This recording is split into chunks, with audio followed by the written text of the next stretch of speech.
Right, 10 minutes on the clock for talking about pills. Okay, we should introduce each other. Yep.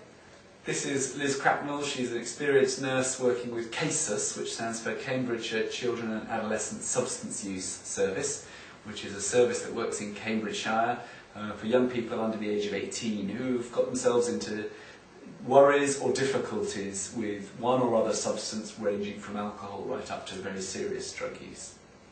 And this is Dr. Dickon, who's our consultant child and adolescent psychiatrist in the team. Okay. First thing, I guess, what do we mean by pills? We're not talking about paracetamol or aspirin. No, we're talking about pills that are used for well, illegal drugs mostly, although we're going to talk at the end, if we get time, about some of what we call the legal highs. Yeah. And actually, when we use the word pills, we're not necessarily only talking about something that comes as a pill. Sometimes these things are powders that are snorted or rolled into Rizzlers and swallowed. So, but we're talking about drugs that are used in very large numbers, often called sort of party pills too, so related to kind of dance and kind of partying in general. Okay. The commonest one is obviously ecstasy, or E, but there's a whole family of related substances. So if someone's going out to get some pills, to buy some pills, how do you know what you're getting? You know the answer. and we kind of, that was one of the points that I think, it is important. How do you know what you're getting? You don't, because what you see is a pill. There's a really interesting study that I want to just quickly tell you about, which was in Manchester a few years back, but it won't have changed, where they got permission to buy on the street a whole range of ecstasy pills, and then they took these pills back and put them into a very clever machine called a mass spectrometer, which can effectively look at what the real ingredients of these pills were and really see what you're actually buying. Now, of course, if you're a dealer or a manufacturer of ecstasy or drugs, you're a businessman, first of all. You're kind of mostly interested in making a bit of money. So ecstasy is expensive, but there's loads of other stuff around that looks jolly like ecstasy that you can mix into your pill and bulk it out. That is very much the opposite. So anyway, the long and the short of it is they bought all these ecstasy pills and they found a whole mass of substances that were being sold as ecstasy.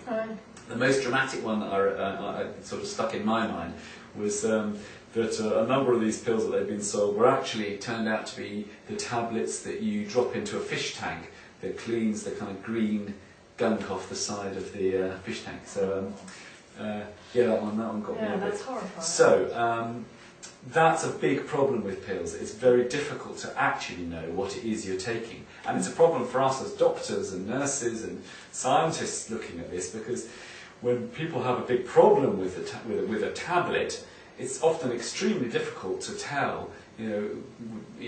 Often the tablet wears off, and it's difficult to kind of find it in the bloodstream even. So it's very difficult to know what actually is causing what. What we do know is, in spite of what's being said about pills, which is they're much saying they're safe, that they have very significant health risks attached to them. So, assuming that the pills that a young person is taking are ecstasy, what kind of risk are they putting themselves at? Okay, so I suppose you could divide those risks into two. One are the risks of being under the influence of a drug like ecstasy, and the other is the kind of medical effects of that, both here and now, but often later on too. So we're going to write the effect of being under the influence of a drug like ecstasy is that you kind of lose your sort of normal radar for keeping an eye on what's going on around you. Normally we're quite good as human beings at kind of getting a feel for whether a person that we're with is a little bit dodgy, or a situation that we're in is potentially going to get a bit risky, and we kind of know when to hold back and say, I'm not going down that alleyway. When you're under the influence of a drug like ecstasy, that's kind of out the window, and I suppose to some extent it's the point of taking them. But it is a high risk, And a lot of the young people that we meet, as you know, will come with experiences of really very frightening things occurring, getting themselves into a relationship that they didn't see the signs, and then they found themselves getting extremely hurt or frightened with. So that would be one example. But equally, trying to drive a car, or drive a scooter, or drive a bicycle, or a skateboard, or whatever, when you're under the influence of ecstasy or any of these pills, hugely heightened risk of having serious accidents. So that's kind of the sort of obvious bit. Yeah. Then there's the sort of medical bit of the kind of what does it do to your body when you've taken one of these drugs. Now obviously there's a whole load of different drugs and we can't go through everything, but we know there are very significant medical risks attached to these drugs. Some of the ones that are well known are that ecstasy can affect just directly the way that the heart conducts the nerve impulses, the electricity that keeps it kind of beating. It can affect that so that actually the heart can start to do something like that, which isn't very effective, rather than beating, which is effective. Not good for people. Also, ecstasy can induce people to start to drink huge quantities of water, way more than is actually healthy. And you wouldn't think of water as being a substance that could be dangerous, but actually too much water can change the whole kind of chemical balance of your body, and that can make you very ill. One of the reasons that people, when they're on ecstasy, tend to drink a lot is they may have a worry in their head that it could go the other way, because there have also been deaths associated with dehydration with ecstasy. Ecstasy tends to give people loads of energy. It's often taken in dance situations, so people are kind of dancing and dancing and dancing and sweating and sweating and sweating, and if they're not drinking, there's a risk that they get dehydrated, which can also, at a serious level, can cause heart attacks and death. So that's a small example. And that's often the cause of the deaths that you read about in the paper. Occasionally there's some deaths that are reported. Yes, but the other point is deaths are occurring fairly constantly from these drugs. Some of them get into the papers, and some of them don't. In fact, quite a lot of them, probably more of them, don't get into the papers. So what we're reading about is kind of the tip of the iceberg. Yeah.